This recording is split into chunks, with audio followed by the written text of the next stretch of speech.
आप सभी का स्वागत है पॉलिटिकल साइंस ऑप्शनल की आंसर राइटिंग क्लास में। So this is Shashank Tyagi and I hope आप सभी अच्छे होंगे and you are taking care of your self and your love ones amid this time. तो देखिए, आज का जो लेक्चर है इसमें हम बेस बनाने वाले हैं अपनी पॉलिटिकल साइंस आंसर राइटिंग का। ठीक है, तो बिल्कुल बेसिक से हम बात करते हैं। सबसे पहले तो एक्चुअल में why you should do answer writing of optional. ठीक है, ऑप्शनल की आंसर राइटिंग करें ही क्यों? जीएस की कर तो रहे हैं, ऑप्शनल की नॉलेज गेन कर लेते हैं। जब आंसर राइटिंग आ ही गई है तो will apply in optional also. तो some people might have that kind of mindset, लेकिन मैं बताना चाहता हूँ कि वो आपके लिए एक हर्डल पैदा कर सकता है, ऐसा मत सोचना। Optional is your reliable and trust वर्दी फ्रेंड अनलाइक जीएस। क्योंकि देखिए, जीएस के जो चारों पेपर हैं, चाहे जीएस पेपर 1 2 3 4, उसमें कई बार सरप्राइजेस आ जाते हैं। ठीक है, जैसे 2017 में पूछ लिया कि मले पेनिनसुला में जो डीकोलोनाइजेशन था उसके प्रोसेस पूछ लिया वर्ल्ड हिस्ट्री से। तो कुछ टॉपिक्स ऐसे हैं जहां पर कॉस्ट इफेक्टिव, अगर कॉस्ट बेनिफिट एनालिसिस करें तो वो थोड़ा कम होता है, कुछ में थोड़ा ज़्यादा होता है। ठीक है, लेकिन अगर ऐसा क्वेश्चन आता है जीएस में तो सभी के लिए, कोई आपके लिए स्पेशल नहीं है। वो यूपीएससी कई बार उससे आपका एग्जाम में टेम्परामेंट भी देखना चाहती है कि कितनी कंसिस्टेंसी से और कामनेस से आप फिर भी अपना पूरा पेपर करते हैं। ठीक है, लेकिन जब मैं ऑप्शनल की बात करूं तो ये आपका बहुत ही रिलायबल पार्टनर है, क्योंकि आपको पता है कि लमसम इस तरीके से, इस जेनर से क्वेश्चन आते हैं। ठीक है, तो if you put in passion, अगर आप प्यार से, मतलब प्यार करते हैं और मतलब पैशन है आपके अंदर अपने ऑप्शन का, पैदा कर लीजिए। ठीक है, और आंसर राइटिंग प्रैक्टिस आप करते हैं, रिवीजन करते हैं, you will be rewarded with good marks in the option. आपको अच्छे मार्क्स मिलेंगे। और ये तीनों स्टेप, पैशन, आंसर राइटिंग और रिवीजन, ये तीनों आपको यहां पर अवेलेबल है। अब आप में से कुछ लोग सोचेंगे कि सर पैशन कहां से लाएं। मैं आपको बता दूं कि किसी सब्जेक्ट में आपका पैशन आएगा कि नहीं आएगा तो somewhat it is dependent on you, but your coach, your faculty has a role to play in. अगर वो फैकल्टी खुद ही पैशनेट नहीं है सब्जेक्ट के बारे में, मतलब पैशन इज डिफरेंट थिंग, मतलब पता होना, काम करना, समझाना इज डिफरेंट। ठीक है, जैसे आपने देखा होगा, मतलब मेरा ये अनुभव रहा है अपनी लाइफ में कि कुछ टॉपिक्स को इतने अच्छे से मुझे, मतलब I was fortunate enough to get so kind of, मतलब सच काइंड ऑफ फैकल्टीज कि मुझे उस सब्जेक्ट से प्यार हो गया। साथ में मुझे ऐसे भी फैकल्टी मिले कि मुझे उस सब्जेक्ट में, मतलब जिस टाइम उन्होंने पढ़ाया तो उस टाइम तो मतलब मुझे लगा कि यार ये सब्जेक्ट ही खराब है, मतलब ये सब्जेक्ट अपने से समझ में नहीं आएगा, ऊपर ही जाएगा। बट लेकिन बाद में पता लगा कि यार सब्जेक्ट में कुछ बुराई नहीं थी, वो एक्चुअल में जिस तरीके से समझाया गया था वो इतना बोरियत था और इतना डेप्थ नहीं था, सुपरफिशियल था, ऊपर ऊपर से था, तो वो कनेक्ट नहीं हुआ। तो यानी कि एक रोल इसमें पैशन में, आंसर राइटिंग में, रिवीजन, रिवीजन का तरीका आपको बताया जाता है। बार बार मैं आपको पुश करता हूँ, आंसर राइटिंग में स्टार्ट ही कर रहा हूँ यहाँ पर। तो इन सब में एक रोल फैकल्टी का है, लेकिन ये सब इनकम्प्लीट है, मेरे सभी एफर्ट्स इनकम्प्लीट हैं if you are not moving forward. और आप फॉरवर्ड होंगे क्योंकि आप तो यूपीएससी के रिंग में उतर चुके हैं, आप कमिटेड हैं कि मेरिट में नाम लाना है ना। तो देखिए, it will give you the buffer. Optional में आपने मेहनत कर ली, इस आंसर राइटिंग में आपने मेहनत कर ली एक बार कंसिस्टेंसी से, जैसे आपको बताई जा रही है, तो मैं आपको बता दूं ये आपको मार्क्स का ऐसा बफर दे देगा, ऐसा बफर दे देगा कि जीएस में अगर आपकी परफॉर्मेंस डाउन भी हुई, इंटरव्यू में आपकी परफॉर्मेंस डाउन भी हुई, तो भी कोई दिक्कत नहीं है। मतलब अब ये भी नहीं है कि ऑप्शनल में तो हमने सर कर ही रखा है, सर ने बताया था कि जीएस में और इंटरव्यू में डाउन हुई तो कोई दिक्कत नहीं। No, I said it is a buffer. यानी कि अगर कुछ सरप्राइज आपको मिल जाता है या फिर कुछ किसी भी कारण से उसमें थोड़े से मार्क्स कम मिलते हैं, तो ऑप्शनल आप इतना स्कोर कर सकते हो कि फाइनल मेरिट में आप ऊपर जा सकते हो। तो you have to do well in the optional to get a good rank. ये रूल है, इस वजह से रेड में किया है कि you have to do well in the optional to get good rank. और ऑप्शनल में अगर स्कोर करना है, बताया आपको क्या करना पड़ेगा, पैशन, आंसर राइटिंग, और क्या करना है, revision. Passion, answer writing, revision, passion, answer writing, revision life का पार्ट हो जाना चाहिए आपका, जब तक कि मेरिट लिस्ट में आपका नाम नहीं आ जाता। Don't be afraid of your optional, become friend with it, love it and it will love you back on the final result पे। प्यार करो इसको और ये प्यार लौटाएगा फाइनल रिजल्ट पे, धोखा नहीं देगा आपको, ठीक है। First thing is to be totally calm, know that you have to study, you have study, ठीक है। पहली बात काम रहना, और आपको पता है कि आपने पढ़ा है, आपने आंसर्स लिखे हैं, आपने टेस्ट दिया, दैट्स अ फैक्ट। तो जब आप मेंस में आंसर राइटिंग कर रहे हैं तो शांत रहेंगे आप, क्यों, क्योंकि आपने पढ़ा भी है, आपने आंसर्स भी लिखे, आपने टेस्ट भी दिए, तो फैक्ट है, फैक्ट आपके फेवर में है, तो फिर क्या दिक्कत है, कोई नहीं रोक सकता फिर आपको अच्छा स्कोर करने से। अब देखिए, अगर मैं एग्जाम की बात करूं तो एग्जाम में आप ये मानकर चलिए कि आपके पास 30 मिनट है एक क्वेश्चन सेट को पूरा करने के लिए, ठीक है। एक क्वेश्चन सेट का मतलब ये होता है कि एक मेन क्वेश्चन होता है, फिर उसमें सब पार्ट होते हैं, ठीक है। तो जो सब पार्ट होते हैं उसमें 3 क्वेश्चन जैसे मान लीजिए हैं, ठीक है। तो ऐसे में आप 3 क्वेश्चन भी हो सकते हैं और उन क्वेश्चन के भी सब पार्ट हो सकते हैं। तो मैं यहाँ पर इसी वजह से एक क्वेश्चन सेट की बात कर रहा हूँ, ठीक है। कि यूपीएससी किसी भी तरह का, लेकिन किसी भी तरह का सरप्राइज यूपीएससी आपके सामने रखे तो आपको दिक्कत नहीं होगी, ठीक है। लेकिन ध्यान रखिएगा कि जब तक जो आपको गाइडेंस मैं दे रहा हूँ यहाँ पर, अगर आप इतने शार्प डेडलाइंस के साथ काम नहीं करेंगे तो वो जो रिजल्ट आप इस अटेम्प्ट में लाना चाहते हैं उसमें आपको इस करने के लिए ना, मतलब रिजल्ट लाने के लिए, मतलब that may create some problems, let me be bold to you, मतलब एक क्लियरली बता रहा हूँ, दिक्कत आएगी। तो तरीका एक ही है कि पिन पॉइंटेड स्ट्रेटजी को क्लियर रखिए। मैंने कहा कि आपको एग्जैक्टली 30 मिनट में एक क्वेश्चन सेट को कंप्लीट करना है, ठीक है, बात पकड़ में आ रही है। और there are 5 question that you will have to attempt, that means 2.5 hour आपके इसमें लगे, ठीक है। अब अगर 2.5 घंटे आपके इसमें लग रहे हैं, क्योंकि देखिए 5 क्वेश्चन सेट आपको मिलेंगे, एक में आप 30 मिनट लगाते हैं, तो यानी कि कितना हो गया, 150 मिनट हो गया ना। और 150 मिनट का मतलब क्या है, 2.5 घंटा हो गया, तो 2.5 घंटा आपका लग गया। 30 मिनट आप एक्स्ट्रा रखेंगे, और वो अभी आपको लग रहा होगा एक्स्ट्रा रखेंगे, जब आप लिखते हैं ना तो पता लगता है आपको। अगर स्पीड से चलेंगे तो 30 मिनट का आप सही इस्तेमाल करेंगे, क्योंकि 30 मिनट भी खाली बैठने के लिए नहीं है। 30 मिनट में एक्चुअल में आपको सोचना भी पड़ता है कि कौन सा क्वेश्चन पिक करना है, ड्राफ्टिंग करनी पड़ती है, इंपॉर्टेंट जो थिंकर्स हैं, कोट्स हैं, उसको अंडरलाइन करते हैं आप। क्वेश्चन के डिमांड को एक बार देखते हैं कि कहीं कुछ पॉइंट छूट तो नहीं गया, क्या इसमें कुछ लिख सकता हूँ क्या, लास्ट में मतलब ड्राफ्टिंग में आप वो ऐड कर देंगे, मतलब it would be part of your practice. तो इस तरीके से आपको चलना होगा, यानी कि एक क्वेश्चन सेट को 30 मिनट मतलब डेडलाइन है, ठीक है। मैं जब इस क्लास को लूँगा तो मैं कैसे इसको लूँगा कि मैंने आपको एक क्वेश्चन दिया, ठीक है, उसके बाद मैं आपको टाइम दूंगा। जैसे एग्जांपल देता हूँ मैं आपको, हाँ, जैसे ये क्वेश्चन दिया, JS mill is a reluctant Democrat, और सीएल वेपर ने बात कही थी 2018 में, 2018 में ये क्वेश्चन आया था। तो जेएस मिल एक अनिच्छुक डेमोक्रेट है, सीएल वेपर ने बात कही, 200 शब्द में आपको लिखना।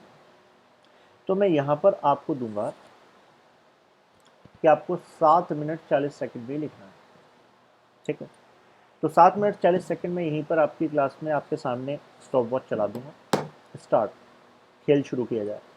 आप लिखेंगे, आपके लिखने से पहले मैं इसके बारे में आपको जानकारी दे दूंगा। ऑल्दो जो भी आपकी आंसर राइटिंग क्लास होगी इसमें पहले से आपको पता होगा कि आज किस टॉपिक पे सर आंसर राइटिंग कराएंगे, तो आप ऑलरेडी पढ़कर आएंगे। लेकिन जैसे मैं क्वेश्चन दूंगा तो पहले मैं क्वेश्चन का एक बार आपको बैकग्राउंड बता दूंगा। स्टार्टिंग में I will go like this, ठीक है। उसमें इंट्रोडक्शन, बॉडी और कंक्लूजन में क्या क्या हो सकता है उस पर भी मैं आपको आइडिया दे दूंगा, ठीक है, बेसिक आइडिया, फुल नहीं, क्योंकि आइडियल आंसर नहीं बताऊंगा पहले। फिर उसके बाद क्या करूँगा, उसके बाद मैं आपको टाइम दूंगा से as per the demand of the question से 7 minute 40 second you have to write answer. मैंने स्टार्ट कर दिया, आप लिखेंगे। लिखने के बाद एग्जैक्ट में कहूँगा स्टॉप स्टॉप, फिर आपको 1 मिनट मिलेगा।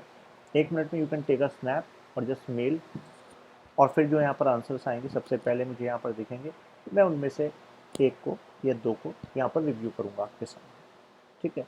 और रिव्यू करते हुए मैं उसमें कमियां निकालूंगा। जब मैं यहाँ पर कमियां निकालूंगा तो उसका मतलब ये नहीं है कि मैं एक आंसर को चेक करूँ या दो आंसर को चेक करूँ, मैं आप सबके आंसर को चेक करूँगा, क्योंकि कर रहा हूँगा क्योंकि कई सारी गलतियाँ ऐसा होता है कि जनरल लोग करते हैं, मतलब जनरल एस्पिरेंट्स करते हैं, और उन गलतियों को निकालने के लिए ही ये क्लासेस हैं। Got it? तो धीरे धीरे आप देखेंगे कि आप में इम्प्रूवमेंट आएगा, है ना। तो इस तरीके से हम यहाँ पर चलते हैं। तो उसके लिए क्या करना होगा, हमें ना डेडलाइंस पे फोकस करना होगा, जो मैंने आपको बताया, ठीक है। Pick questions where you don't have to think about the structure of answer. सबसे पहले तो अगर जैसे मैंने कहा कि एक क्वेश्चन सेट में आपको 4 ऑप्शन दे रखे हैं या 5 ऑप्शन दे रखे हैं और आपको 3 करने हैं उसमें से, तो आप ऐसे क्वेश्चंस को सबसे पहले चूज करिए जहाँ पे कि आपको उसके स्ट्रक्चर के बारे में ज़्यादा सोचना ना पड़े कि भाई ये इंट्रोडक्शन में ये होगा, बॉडी में होगा, कंक्लूजन में होगा। ऐसा मैं क्यों कह रहा हूँ कि कई बार स्ट्रक्चर में भी सब पार्ट्स होते हैं, कई बार आपको मतलब किसी कंटेम्प्रेरी राइटर या अभी जो चल रहा था उससे कनेक्ट करके कोट भी करना होता है। तो अगर आपको लगता है कि बिल्कुल फ्लो में टेस्ट सीरीज में किसी तरह का क्वेश्चन ऐसा है जो आपने कितनी बार कर चुका है, तो वो आपकी जाहिर सी बात है फ्लो में रहेगा। तो this saves precious time for questions where you will have to think and analyse. तो जहाँ पर एनालाइज वगैरह ना करना पड़े, सोचना ना पड़े, डायरेक्ट निकल रहा है आंसर, तो बस उनको सबसे पहले करना है, ठीक है। डोंट डू रट्टा बट मेमोराइज की आइडियाज। कहने का मतलब है you must have conceptual clarity about the topics of the syllabus, यानी कि चाहे वो पेपर सेक्शन ए हो, सेक्शन बी हो, पेपर 1 का, चाहे पेपर 2 का section A, section B, conceptual clarity is necessary, but conceptual clarity alone won't do. सिर्फ कंसेप्चुअल क्लैरिटी से काम नहीं बनेगा, क्योंकि देखिए कई सारे एस्पिरेंट्स जो होते हैं वो इसको महानता मानते हैं कि देखो हम रट्टा नहीं करते हैं, हम कंसेप्चुअल क्लैरिटी वाले लोग हैं। किसी भी मुद्दे पर आपसे आप मुझे बताइए पॉलिटिकल साइंस पर, और देखो हम उस पर बात करने के लिए तैयार हैं, है ना। बात तो आप कर लेंगे कहीं पर, चाय पे चर्चा कर लेंगे, है ना, लेकिन मैं आपको बता दूं उससे ये गारंटी नहीं है कि आप एग्जाम में मार्क्स फेच कर लेंगे, क्योंकि मार्क्स फेच तब होते हैं जब आपके पास कीवर्ड्स होते हैं, महत्वपूर्ण शब्दावलियां, थीम्स होती है, किसके बैकग्राउंड में ये कहा गया, क्या थीम निकल रही है, आर्ग्यूमेंट फॉर ईच टॉपिक, हर एक टॉपिक पर आर्ग्यूमेंट कि अच्छा ये पॉइंट ऑफ व्यू है, because there is no time to recall think in the examination hall, क्योंकि वहां इतना समय नहीं कि उसके बारे में इतना सोचें। Fit these words in your free flowing expressive answers, और जो शब्द हैं इनको अपने फ्री फ्लोइंग जो एक्सप्रेशन है उसमें रखें। मतलब किसी भी टॉपिक पे मैं क्वेश्चन पूछूं, कैसा भी क्वेश्चन हो, तो आपके खटाक से दिमाग में आना चाहिए कि ये इसमें कीवर्ड। जेएसएमएल की बात करूं तो जेएसएमएल में क्या कहता है, अच्छा मैंने टॉलरेंस पर बात की थी, अच्छा स्पीच एंड एक्सप्रेशन पर बात की थी, अच्छा क्वालिटेटिव यूटिलिटेरियन पर बात की थी, अच्छा हैप्पीनेस के कंसेप्ट को ऑल्टर कर दिया था। तो जैसे मैं आपको बता रहा हूँ इस तरीके से कीवर्ड ना आपके दिमाग में आना चाहिए, खट खट खट खट खट, यार सब ऑर्गेनाइज है। बात पकड़े में आ रही है आपको? तब जाकर मानिएगा कि हाँ मार्क्स आप वहाँ पर खींचेंगे। केवल कंसेप्चुअल क्लैरिटी से काम नहीं चलेगा। सीधी बात बता रहा हूँ आपको, महानता को छोड़िए, वास्तविकता में आइए, ठीक है। तो मेमोराइज तो करने पड़ेंगे कीवर्ड्स, और इसी वजह से political science in pocket initiative आपको मैं बार बार पुश करता रहता हूँ। गुड प्रेजेंटेशन, जी हाँ ये इंपॉर्टेंट है, यानी कि आपको अपने बातों को एक तो कम शब्दों में लिखना है। ऐसा नहीं है कि माहौल बनाया हुआ है आपने कि भाई ऑप्शनल का पेपर लिख रहे हैं तो जब तक इंट्रोडक्शन ना लिख दें 120 वर्ड्स में, तो क्या बात बनेगी। एग्जामिनर को इम्प्रेस तो करना है। देखिए इम्प्रेस एग्जामिनर होगा जब आप टू द पॉइंट बात करेंगे, नीट पैराग्राफ्स आपके होंगे, जो पॉइंट्स हैं वो एक्चुअल में स्कोर एनहेंस करने वाले होंगे।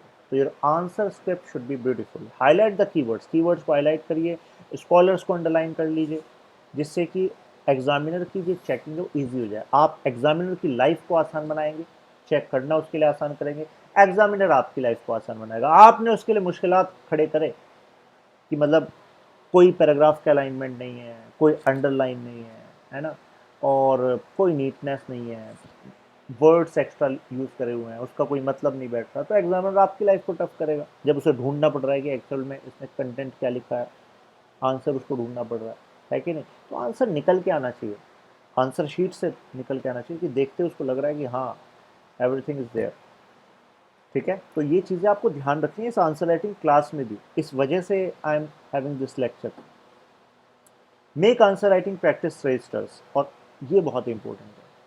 मैं आपको आंसर राइटिंग करा रहा हूँ, तो जनरली बच्चा क्या करता है, एक आंसर राइटिंग का रजिस्टर लेके आएगा और उसी में आंसर राइटिंग चलेगी, आंसर राइटिंग है ना, कला चल रही है यहाँ पर। मैं आपको बताऊं, मैं जब भी आपको आंसर राइटिंग कराऊंगा तो जाहिर सी बात है आपको बताऊंगा कि ये सेक्शन ए से होने वाली है, सेक्शन बी से होने वाली है, सेक्शन सी से होने वाली है, सेक्शन डी से होने वाली है। तो 4 अलग से अपने पास रजिस्टर्स रखिएगा। रजिस्टर्स आपके अनरूल्ड होने चाहिए, यानी कि ब्लैंक होने चाहिए, क्योंकि यूपीएससी की जो आंसर शीट आपको में मिलेगी वो भी अनरूल्ड होगी।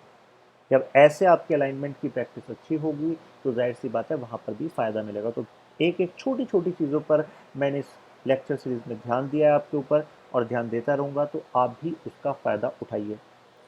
4 मैंने क्यों आपसे कहा, क्योंकि सेक्शन ए के जितने इंपॉर्टेंट क्वेश्चन हो सकते हैं मैं यहाँ पर आपको कवर कराऊंगा, प्लस कुछ एक्स्ट्रा भी आपको दूंगा जो आप एडिशनल प्रैक्टिस कर सकते हैं।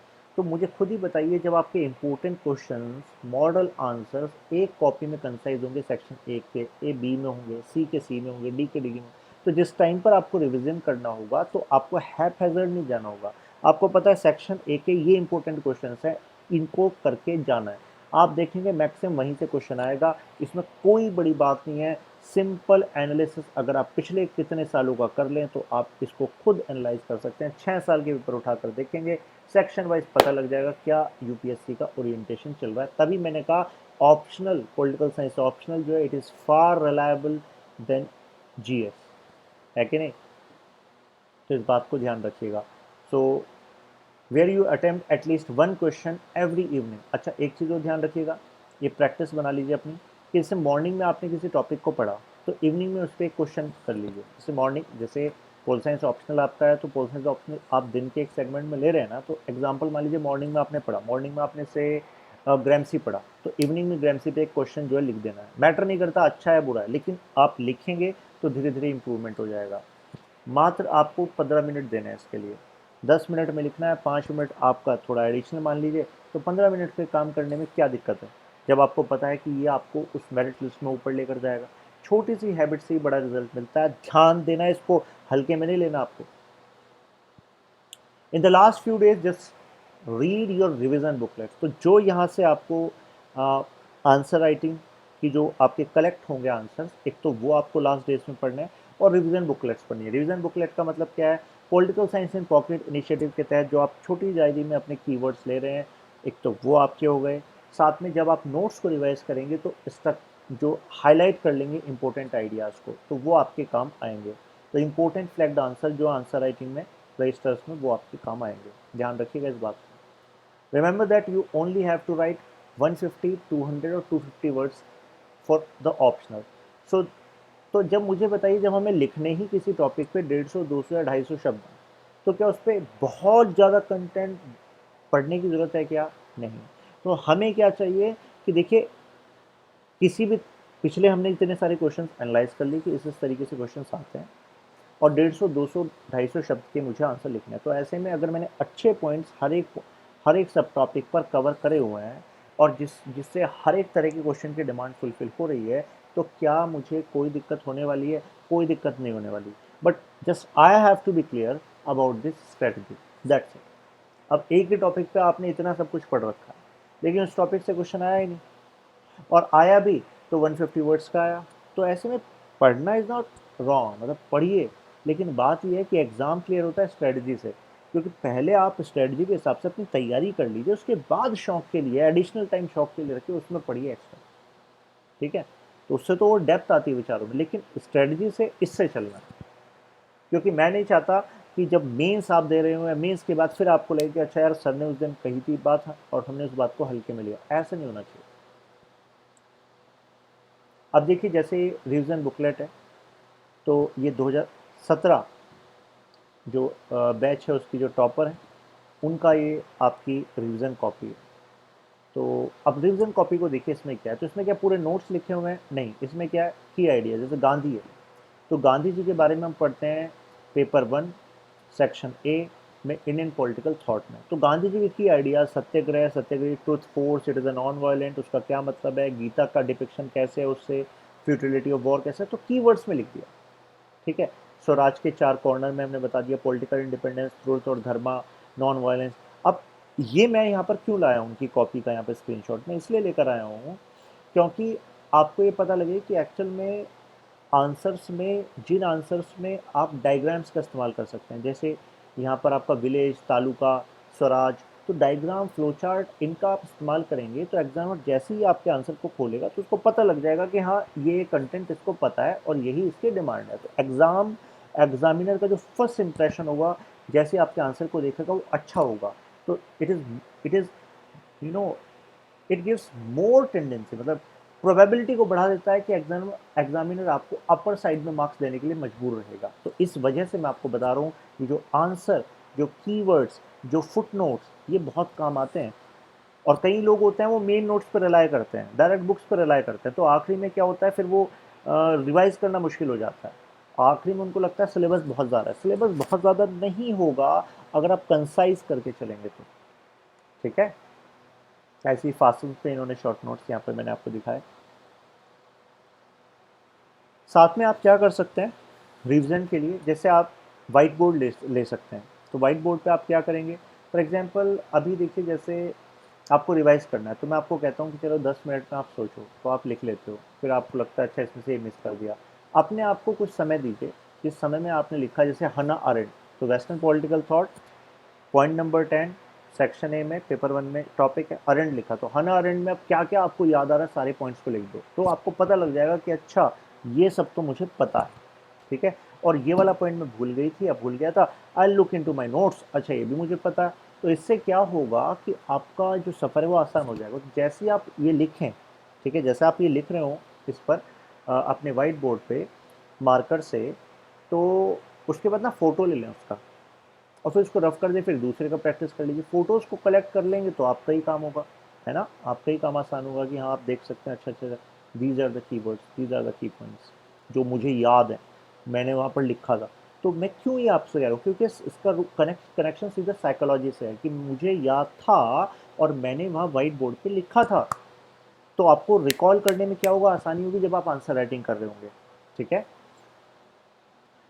अच्छा, कुछ कॉमन मिस्टेक्स हैं जो मैंने ऑब्जर्व किए हैं, मेजोरिटी ऑफ एस्पिरेंट्स करते हैं when it comes to political science optional, लेकिन आप नहीं करेंगे। ज़्यादातर गलतियां करते हैं एस्पिरेंट्स, ये गलतियां आप नहीं करेंगे, इसी वजह से स्पेसिफिकली आपसे मैं यहाँ पर डिस्कस कर रहा हूँ। जैसे कुछ लोग क्या करते हैं, ज़्यादा इम्फेसिस कर देते हैं वेस्टर्न पॉलिटिकल थॉट्स पे, even at the cost of paper 2 को इतना तैयार नहीं करते। वेस्टर्न पॉलिटिकल थॉट तैयार करा हुआ है, मतलब वेस्टर्न पॉलिटिकल थिंकर्स तैयार किए हुए हैं, थॉट्स तैयार की हुई हैं, अब उससे समझ लेते हैं कि हाँ अब ठीक है। ऐसा नहीं करना। Don't underestimate the importance of Indian political thought, specially thinkers like M N Roy, Aurobindo, Ambedkar. इनको हल्के में नहीं लेना है क्योंकि हमें मार्क्स कमाने हैं और एक एक क्वेश्चन इंपॉर्टेंट है, एक एक क्वेश्चन हमारी रैंक डिसाइड करने वाला है ना। Unnecessary reliance on notes available in market, not referring to standard books or IGNOU material. कई लोग क्या करते हैं, जो मटेरियल अवेलेबल है, नोट्स अवेलेबल हैं, जो भी नोट्स आ रहे हैं उसको पढ़े जा रहे हैं मार्केट से। ठीक है। तो ज़्यादा भरोसा नहीं करना। भरोसा किस पर करना है, अपने एनालिसिस पर करना है, जो आपको अप्रोच यहाँ पर मिल रही है उस अप्रोच पर करना है, जो आपको मिल रहा है उस पर करना है। इसके बाद मैं हमेशा कहता हूँ जब ये पर लेक्चर कर लो, रिविजन कर लिया आपने, आंसर राइटिंग कर रहे हो, अब आपको लगा कि हाँ आई नीड मोर पॉइंट्स, उस टाइम पर स्टैंडर्ड बुक्स को रेफर करो, इग्नू को रेफर करो। तो ऐसे में क्या होगा, क्योंकि आपने इस टाइम पर जो इग्नू का मटेरियल खोला है, इस टाइम पर कोई स्टैंडर्ड बुक खोली है, तो आप इस नज़रिए से जा रहे हैं कि मुझे पहले से इसके बारे में पढ़ा है, मैंने लेक्चर में पढ़ा है, मैं सुना है, और अब मैं इसलिए जा रहा हूँ क्योंकि मैं कुछ एडिशनल पॉइंट फेच करना चाहता हूँ। तो आप देखेंगे आप कम समय में उसका बेटर यूज़ कर पाएंगे। ठीक है, क्लियर है आपको। और कई बार क्या होता है, एस्पिरेंट्स जो है किसी एक एस्पेक्ट को, डायनेमिक एस्पेक्ट को मिस कर देते हैं, और इसी वजह से जो अनकन्वेंशनल पैटर्न होता है, कोई क्वेश्चन यूपीएससी ने जो है अनकन्वेंशनल वे में पूछा, बच्चा उस पर जो है फिर डाइसी उसे लगने लगता है, जबकि कोई डाइसी वाली चीज़ नहीं है। जब आप स्टडी से चल रहे हैं, कनेक्ट करते हुए चल रहे हैं, करंट के साथ इंटरलिंक कर रहे हैं टॉपिक्स को, तो आपके लिए सफ़र आसान रहेगा। कई लोग क्या करते हैं, स्कॉलर्स को, कमेंटेटर्स को, उनके व्यूज़ को अपने आंसर्स में नहीं यूज़ करते। आप ऐसी गलती नहीं करेंगे। मैं हमेशा कहता हूँ कि करंट के जो स्कॉलर्स हैं, फॉर एग्जांपल सी राजा मोहन, मैं हमेशा कहता हूँ आईसीडब्ल्यू के वेबसाइट पे जो आर्टिकल्स आते हैं उनको आप देखा करिए, उनको पढ़ा करिए और उसमें से मेन पॉइंट्स को निकाला करिए। तो उससे आप डायरेक्ट कोट कर सकते हैं, आपके आंसर में लेजिटिमेसी बढ़ेगी। ठीक है। साथ में in I R over reliance on routine content not being updated with recent events. कई लोग क्या करते हैं, नोट्स हमने लिए हुए हैं और हम नोट से ही पढ़ेंगे आई आर। देखिए, अगर कुछ अपडेशंस हो रही हैं, जैसे आसियान को लेकर, सार्क को लेकर, पाकिस्तान को लेकर, चाइना को लेकर, तो देखिए हमें उसके लिए अपडेट रहना चाहिए। वो ऑप्शनल में भी आपके काम का आएगा और जीएस पेपर 2 में आईआर में भी काम आएगा। ठीक है ना। इंटरलिंकिंग करा करिए, हमेशा कहता हूँ मैं। हॉलिस्टिक अंडरस्टैंडिंग रखिए आईआर की। ठीक है, तभी जाकर आपको मार्क्स मिलेंगे। साथ में लैक ऑफ फैक्चुअल डाटा, ये भी एक गलती होती है। यहाँ पर फैक्चुअल डाटा से मतलब ये नहीं कि कोई डेट्स वगैरह आपको याद करनी है। Examples in answer, especially of I R I G P. जैसे for example, if you are writing an answer on I G P, और आई जी पी में आपसे किसी टॉपिक पर बात कर रहे हैं, तो अगर आप एग्जैक्ट करंट से, जैसे प्रेजेंट रिफॉर्म से कुछ ऐसा क्वेश्चन आ गया, फॉर एग्जांपल कॉन्स्टिट्यूशनलिज्म पे क्वेश्चन आ गया और उसमें आपको किसी डाटा, यानी कि आपको केसेस को कोट करना है सुप्रीम कोर्ट के, तो यू शुड रिमेंबर ना कि यार ये केसेस चर्चा में थे। तो उसके लिए कोई अलग से रट्टा नहीं मारना। जब आप फ्लो में रखेंगे अपने आप को, पता है कि मुझे जो इंपॉर्टेंट आर्टिकल आया, I have to go through that, और A4 साइज पेपर पे मुझे कलेक्ट कर लेना है क्या क्या कीवर्ड्स हैं, तो वो सब आपके फ्लो में चलता चला जाएगा और वो चीज़ें कंसाइज हो जाएंगी। लेकिन अगर आप स्ट्रेटजी में इसको मिसिंग रखेंगे तो दिक्कत होती है। ठीक है। कई लोगों के साथ होता है lack of answer writing practice, in depth discussion, feedback from the expert faculty resulting in lack of improvement in the weakness areas. कई लोग इस बात पर ध्यान नहीं देते, आंसर राइटिंग प्रैक्टिस पर ध्यान नहीं देते, इन डेप्थ डिस्कशन पर ध्यान नहीं देते, सिर्फ पढ़ लेते हैं किसी चीज़ को, डिस्कशन पर ध्यान नहीं देते। जबकि जो क्लासेस में मैं आपको एग्जाम्पल देता हूँ, क्यों देता हूँ, उसी वजह से देता हूँ जिससे कि वो आपके दिमाग में कनेक्ट हो जाए डेप्थ तक। फीडबैक लेना चाहिए आपको फैकल्टी का कि भाई इन एरियाज में मुझे इम्प्रूव करने की ज़रूरत है। कि कहीं मैं क्यों कहता हूँ कि आप एक बार मुझसे बात करेंगे ना, आपने कहा कि sir I am well versed with political science optional, और आप कहेंगे ना मैंने नेट टॉप किया हुआ है और I am well versed with pol science optional, I am all set sir. तो मुझे केवल आप 10 मिनट दीजिए। 10 मिनट मैं पॉलिटिकल साइंस के 4 सेक्शंस पे आपसे केवल बातचीत करूंगा, कोई सवाल जवाब नहीं, केवल बातचीत करूंगा। उससे I observe your point of view, the maturity of your content, how you are expressing yourself. पता लग जाएगा कि कौन से एरियाज में आपको काम करने की ज़रूरत है, कहाँ आप स्टैंड कर रहे हैं। तो दिस इज़ अवेलेबल। तो इसी, जब आपको पता है कि हमारे पास एक चांस है और उस चांस का बेस्ट इस्तेमाल करना है, तो क्यों फिर ये गलतियां आप दोहराएंगे? नहीं दोहराएंगे ना। तो चाहे इसका आप स्क्रीनशॉट ले लीजिए, लेकिन ये गलतियां आपको नहीं करनी है। दी शुड बी पेस्टेड, मतलब चाहे लगा लो इसको, कहीं पेस्ट कर लो अपने पोल साइंस के रजिस्टर में कि भैया ये गलती करनी नहीं है, सर ने कहा है, ये लक्ष्मण रेखा है आपकी, इसको पार नहीं करना, नहीं तो रावण हरण करके ले जाएगा आपका, बता रहा हूँ मैं आपको। चलिए, तो ये तो मैंने आपको एग्जांपल दिया क्वेश्चन का।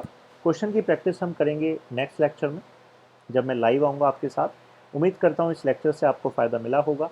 फिर मिलते हैं, तब तक के लिए कीप ग्रोइंग, कीप लर्निंग।